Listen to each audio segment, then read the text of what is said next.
देखिए, राजस्थान में अंता उपचुनाव हो चुका है। ऐसे में अब नज़र परिणाम पर है। लेकिन राजस्थान में लगातार इस बात की चर्चाएं हैं कि अब क्या मंत्रिमंडल में विस्तार होगा, या मंत्रिमंडल विस्तार होगा या मंत्रिमंडल का फेरबदल होगा। इस पर चर्चाएं हैं क्योंकि अंता उपचुनाव हो चुका है और कहीं ना कहीं लगातार पिछले कुछ समय से चर्चाएं भी चल रही थी। पड़ोसी राज्य गुजरात में मंत्रिमंडल का पूरा मंत्रिमंडल भंग हुआ और उसके बाद नया मंत्रिमंडल बनाया गया।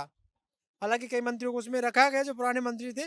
लेकिन राजस्थान की बात करें तो राजस्थान में लगातार इस बात की चर्चाएं हैं। अब देखना ही होगा क्या अब अंता उपचुनाव के परिणाम के बाद मंत्रिमंडल में विस्तार होगा, और कहीं ना कहीं मंत्रिमंडल में अगर विस्तार होगा तो नए मंत्रिमंडल में नए नाम जो बचे हुए हैं वो जोड़े जाएंगे, या फिर पूरे मंत्रिमंडल में दोबारा से कवायद होगी। इस बात पर लगातार निगाहें हैं। चर्चा ये है कि मंत्रिमंडल विस्तार के साथ शायद जो संगठन है उसमें भी परिवर्तन हो सकता है, और संगठन में जो नियुक्तियां इतने लंबे समय से इंतजार हैं वो नियुक्तियों पर चर्चा। बात ये कही जा रही है कि नियुक्ति पर चर्चा हो गई है और आने वाले वक्त में कहीं ना कहीं संगठन का विस्तार किया जा सकता है। चाहे वो मुख्यमंत्री से बात करनी हो या प्रदेश अध्यक्ष से बात करनी हो, वो तमाम बातचीत राष्ट्रीय लेवल के जो नेता हैं उनसे बातचीत हो गई है। हाईकमान तक ये बात पहुंच चुकी है और इस पर चर्चा हो चुकी है, क्योंकि कई बार जो है मुख्यमंत्री दिल्ली भी गए हैं, दिल्ली दौरा उन्होंने किया है, प्रधानमंत्री नरेंद्र मोदी से मुलाकात होती है,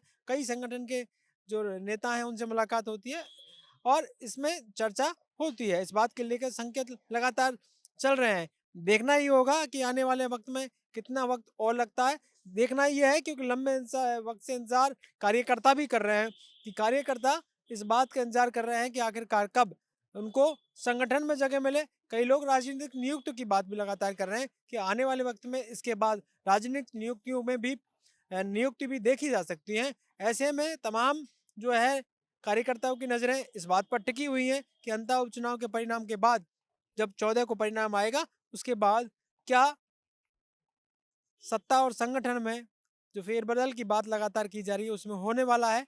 और इस पर निगाहें सभी की है, क्योंकि लगातार गाये बगाए बातचीत होती रहती है, क्योंकि कार्यकर्ताओं को मौका कब दिया जाएगा और तरहीज कब दी जाएगी, इस बात को लेकर चर्चाएं होती हैं।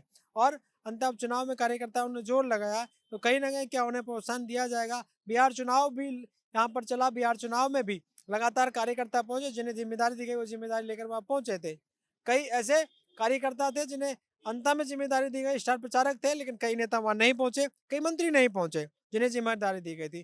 तमाम चर्चाएं रहती हैं कि आखिरकार क्या सत्ता और संगठन में तालमेल किस तरह का रहेगा और आने वाले वक्त में कौन नए नाम हो सकते हैं संगठन में, क्योंकि लंबे वक्त से संगठन में बहुत से लोग काम कर रहे हैं। क्या उन्हें हटाया जाएगा, नए लोगों को मौका दिया जाएगा, और क्या मंत्रिमंडल में नए नाम आएंगे, इस बात की चर्चाएं लगातार लंबे समय से चल रही हैं।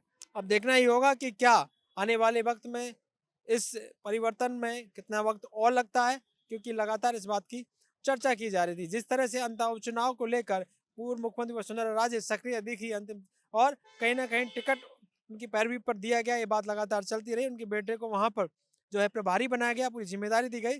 और जिस तरह से यात्रा जब 2 दिन की निकाली गई तो उसमें पूर्व मुख्यमंत्री वसुंधरा राजे के साथ मुख्यमंत्री भजनलाल शर्मा साथ रहे और 2 दिन रहे। ये बड़ी बात थी, क्योंकि मुख्यमंत्री बनने के बाद पहली बार दोनों एक साथ नजर आए और सत्ता और संगठन का तालमेल बैठाने की बात भी लगातार चलती रही।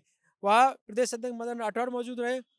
ऐसे में ये बात भी थी कि आखिरकार कब जो कार्यकर्ता उन्हें मौका मिलेगा, लेकिन अब शायद अंतः उपचुनाव के परिणाम के बाद इस पर शायद कुछ कवायद हो जाए, और कहा जा रहा है कि अब समय आ गया है जब कार्यकर्ताओं को संगठन में और सत्ता परिवर्तन जो मंत्रिमंडल का विस्तार होगा या फेरबदल होगा उसमें जगह मिल सकती है, और उसके बाद राजनीतिक नियुक्तियों में भी जो इंतजार इतने वक्त से कर रहे हैं कार्यकर्ता उन्हें मिल सकती है। ऐसे में देखना ही है, सबकी नजरें हैं क्या ये अब होगा, इस पर सभी की निगाहें टिकी हुई हैं। पॉलिटिकल पंचायत के लिए कैमरामैन राजन शर्मा के साथ रशद गुजर।